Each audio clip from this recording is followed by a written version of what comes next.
Olá a todas e a todas. Então, esse é o último bloco referente à teoria geral dos recursos e a temática que a gente vai tratar agora é os princípios recursais do processo penal, né? Então, de uma maneira muito simplória, é possível dizer que os princípios, de uma maneira geral, acabam também sistematizando o modelo de impugnação em espécie, que é o modelo de recurso no processo penal brasileiro, né? Então, quando nós podemos nos referir a princípios na ordem dos recursos, é preciso também compreender que muitas vezes não estamos a falar no sentido de princípio como norma, mas apenas como elementos estruturantes que dão sentido e dão conteúdo a um conjunto de recursos que, em grande parte, estão todos eles regulados no Código de Processo Penal, com algumas exceções, como a correição parcial, que se encontra na Lei da Justiça Federal, como o próprio recurso especial extraordinário, que tem a sua regulação, pelo menos no que diz respeito também ao processo penal, sedimentada no Código de Processo Civil.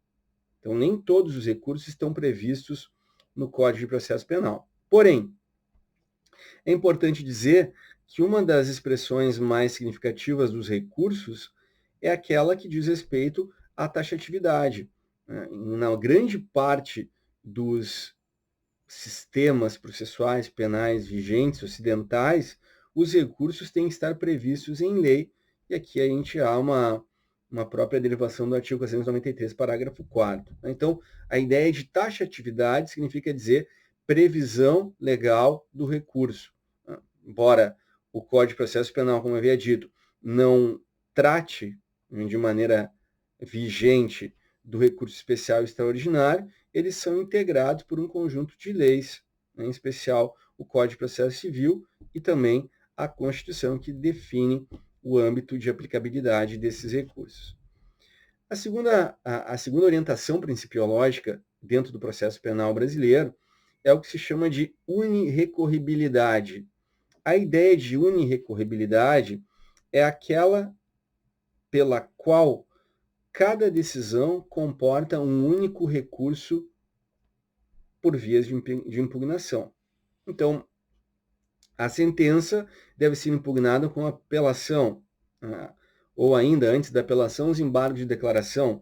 Mas, seja como for, essa noção de unirrecorribilidade significa dizer que existe um único recurso para cada tipo de decisão, embora nós vamos encontrar algum tipo de exceção.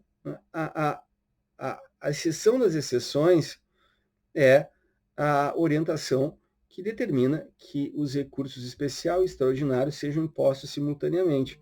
Então, notadamente, nós vamos encontrar uma excepcionalização deste princípio, né? Então, a unirrecorribilidade vale até o momento em que a própria lei determina que você deva ajuizar dois recursos simultaneamente contra aquela decisão.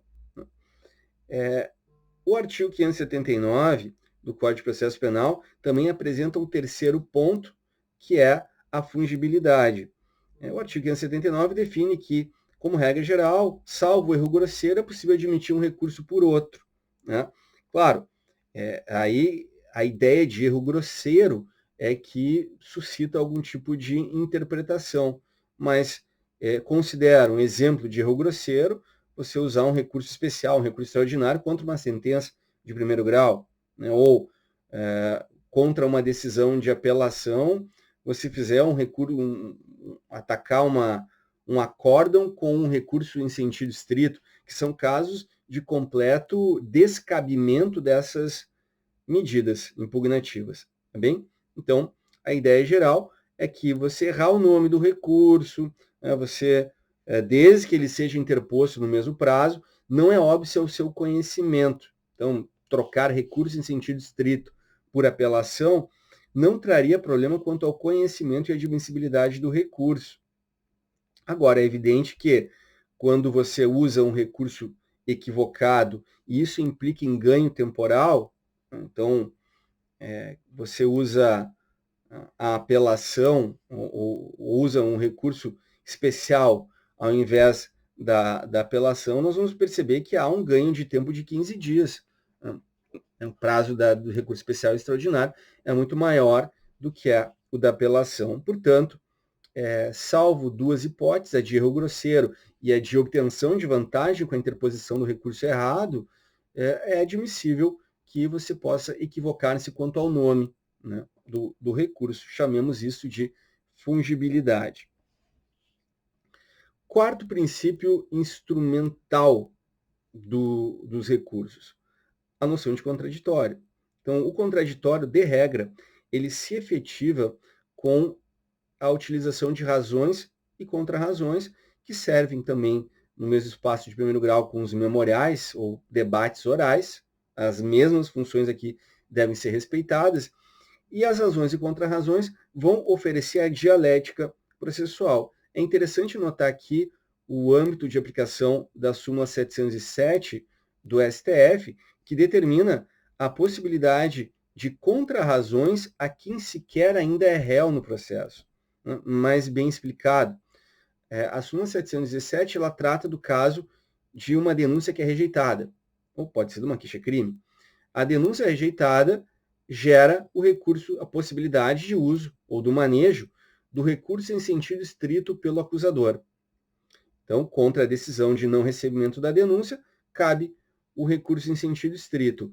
Agora, esse recurso em sentido estrito, que é utilizado pela parte acusadora que teve a sua ação penal rejeitada, há que se garantir pela via judicial, pela via da autoridade judiciária, que aquele que é réu, ou, aliás, aquele que seria réu e que não foi porque a denúncia foi rejeitada, tenha condições de contra-arrazoar um recurso que visa colocar ele no plano dos réus. E essa decisão, que consta da súmula 707 do STF, ela é fundamental a fim de garantir a rigidez ou a validade desses atos.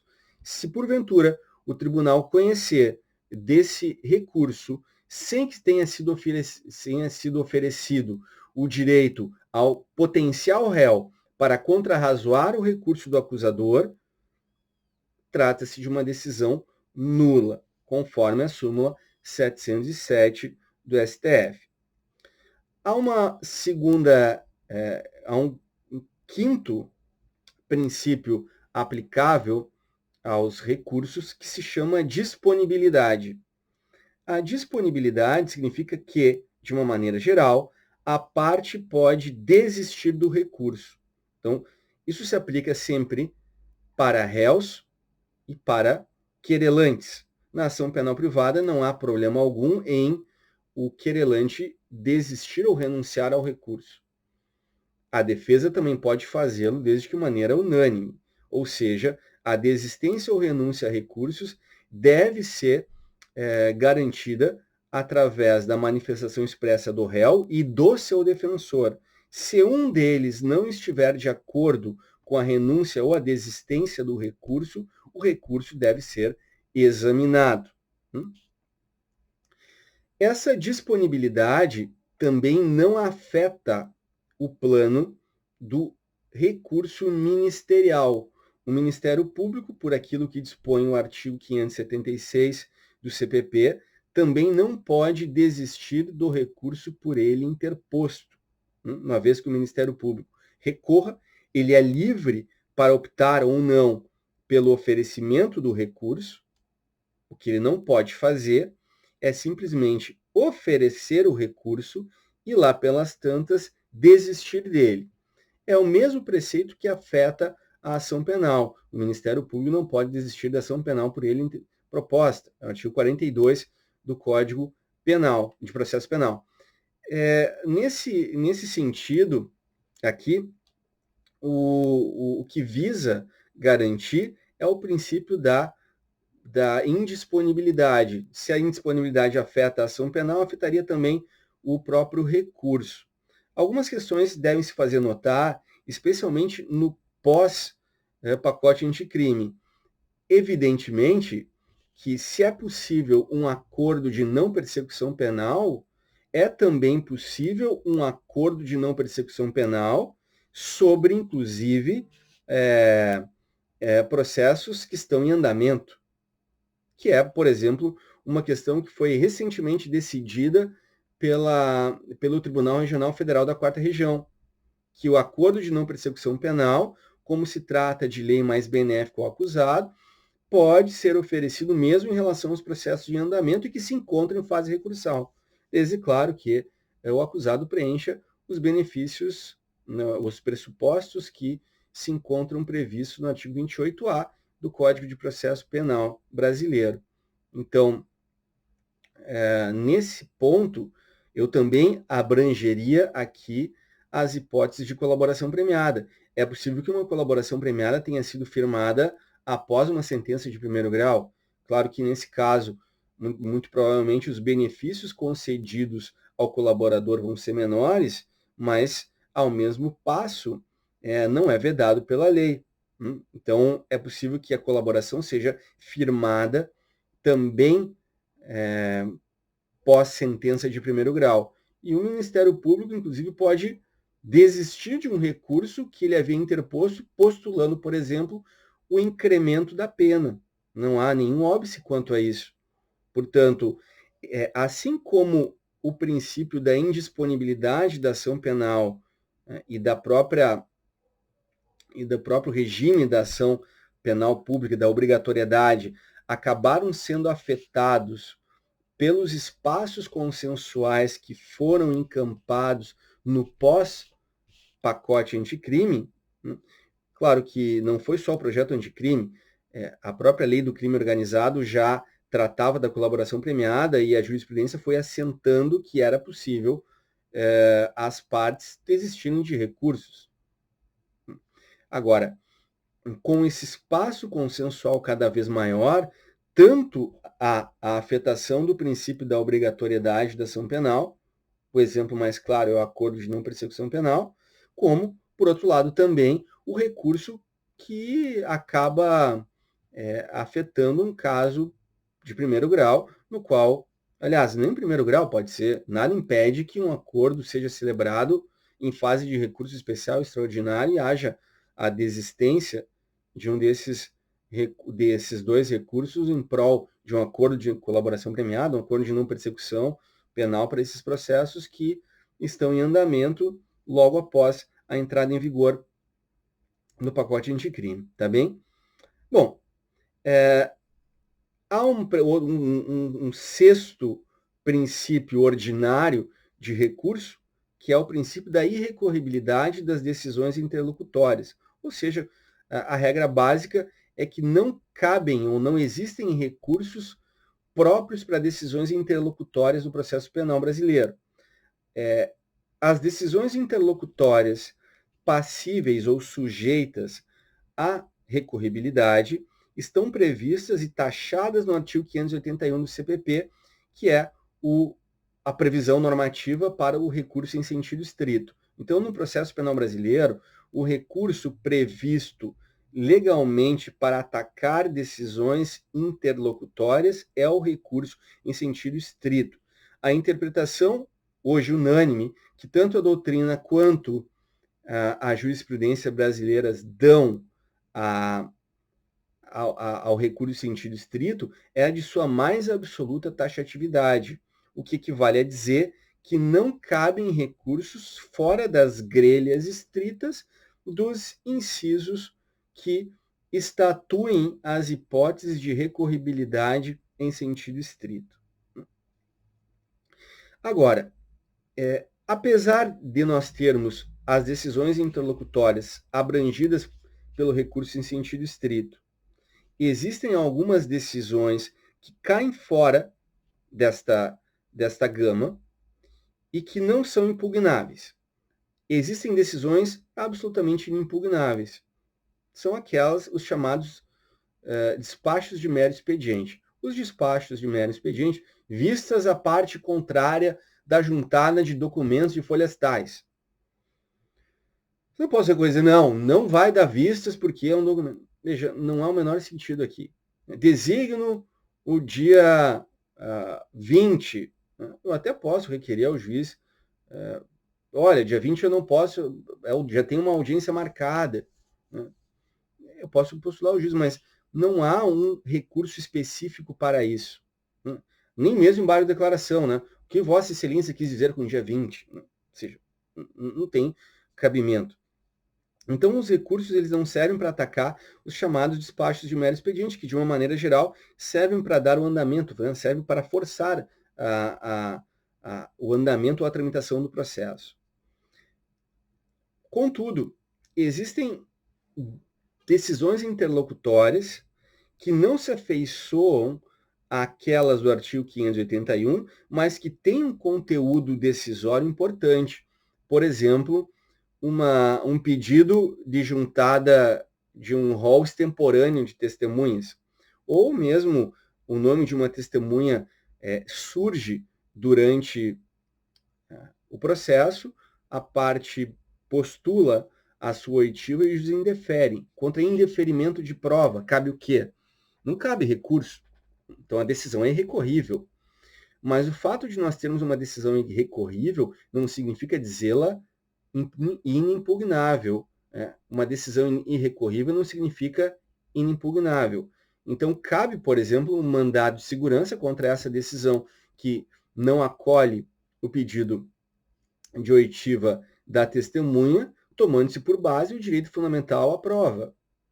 O direito fundamental à prova, que é um direito consolidado no Tribunal Europeu de Direitos Humanos.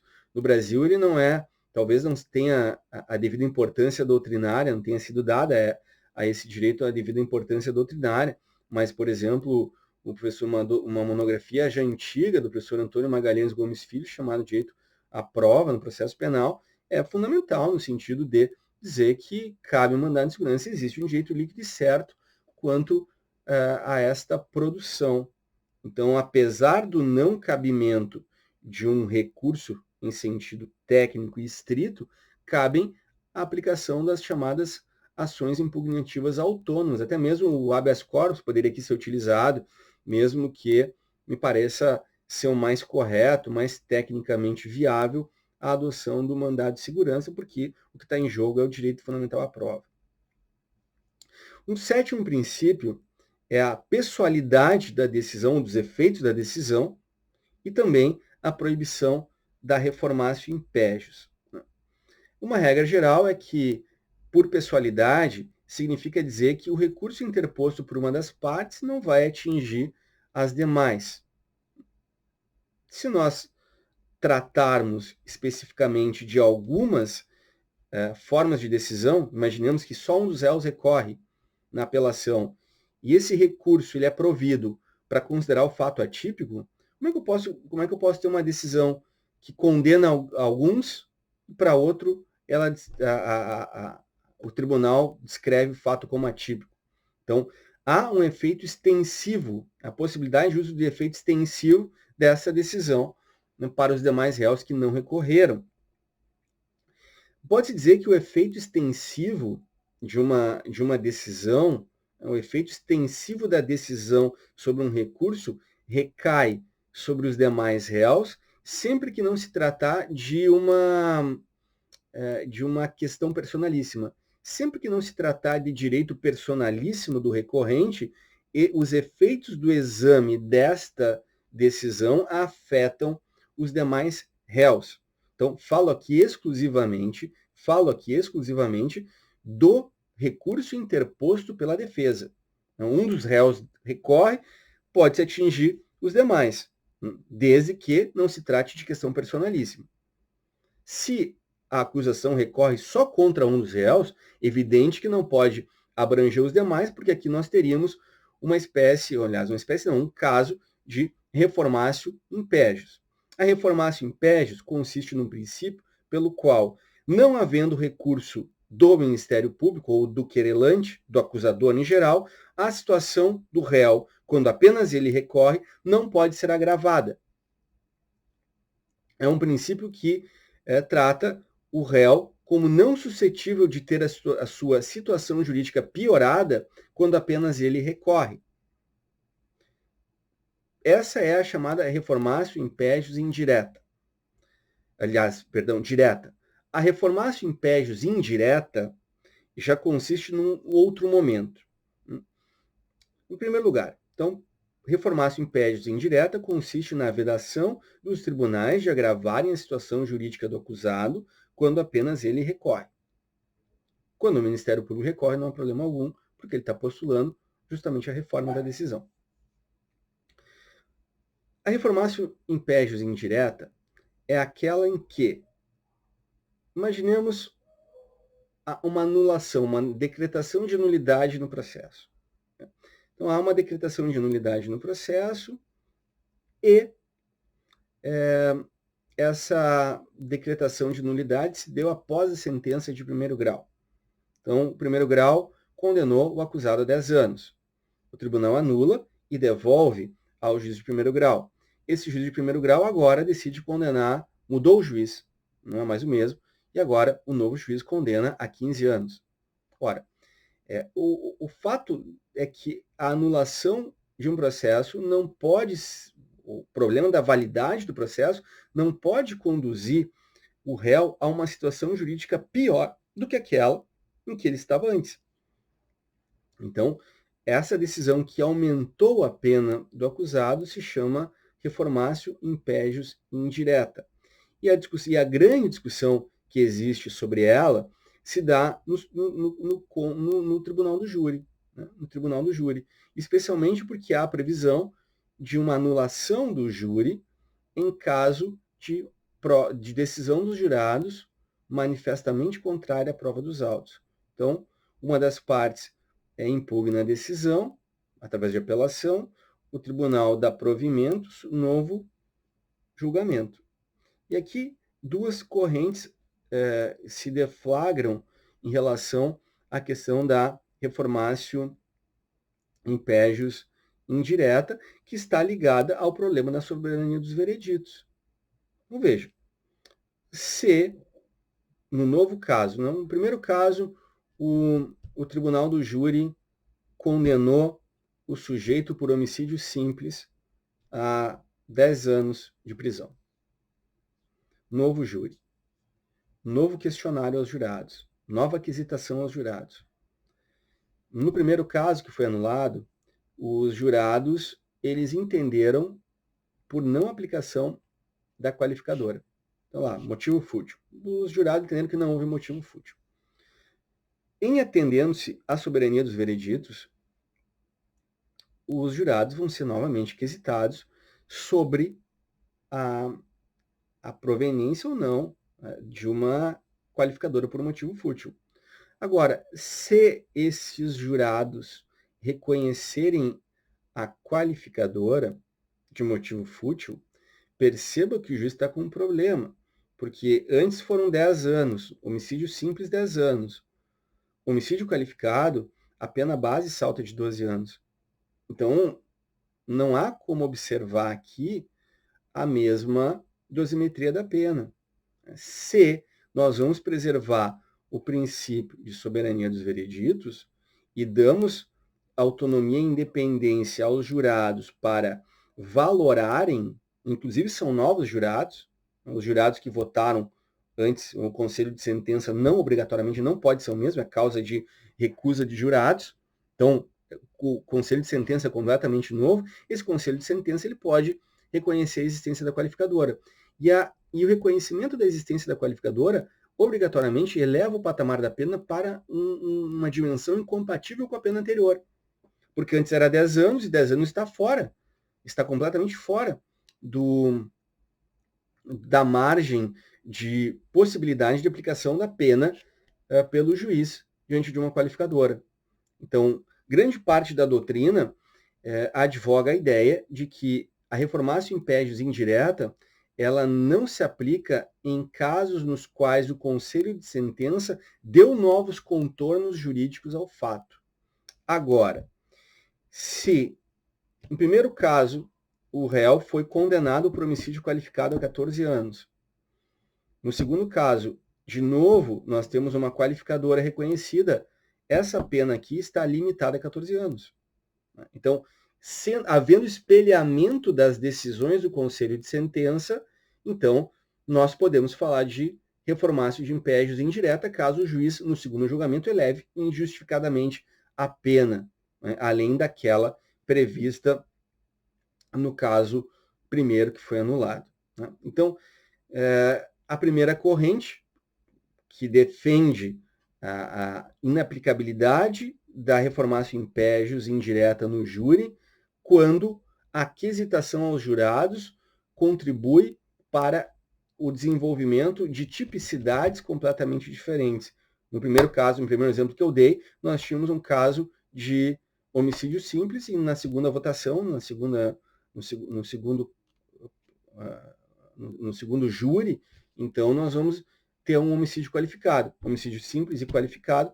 Para essa corrente não haveria reformácio impégios indireta, pelo simples fato de que prevalece a decisão por força do princípio de soberania dos vereditos. Agora, complementarmente, se o caso for o mesmo, homicídio qualificado lá e homicídio qualificado cá, tanto no primeiro quanto no segundo júri, então o juiz tem que garantir a aplicação da dosimetria da pena igual ao primeiro caso. Tem corrente minoritária que entende que no júri, mesmo que no primeiro caso seja de homicídio simples e no segundo caso seja de homicídio qualificado, não haveria limitação da pena, né? Então, não haveria soberania dos vereditos e mesmo sendo qualificado, a pena máxima poderia ser apenas 10 anos, certo? É uma corrente minoritária que defende que aqui, nesse confronto entre dois princípios, a gente tem duas questões aqui, a proibição do reformácio impégios e, de outro lado, o princípio da soberania dos vereditos. Não haveria violação ao princípio da soberania dos vereditos, porque o juiz reconheceria que os jurados votaram a favor da qualificadora, mas ele teria que reduzir a pena ao máximo previsto, que seria justo aquela definida no primeiro crime, 10 anos, mesmo que aquele crime não tivesse o cômputo da qualificadora. Bem ou mal, é como se o juiz tivesse que ignorar essa qualificadora no cômputo da dosimetria. Então, obviamente, majoritariamente, é a primeira corrente a prevalente no caso brasileiro. Por fim, só para dizer a vocês que a reformácio impégios direta e indireta, ela também se aplica a casos de medida de segurança. Então, se um caso foi anulado e a medida de segurança era ambulatorial, a anulação não pode conduzir que esse mesmo juiz aplique agora uma medida de segurança de internação. Ok? Então, com isso eu fecho esse bloco, né, da teoria geral dos recursos com esse exame em relação aos princípios aplicáveis ao tribunal do júri. Um grande abraço a todas e a todos.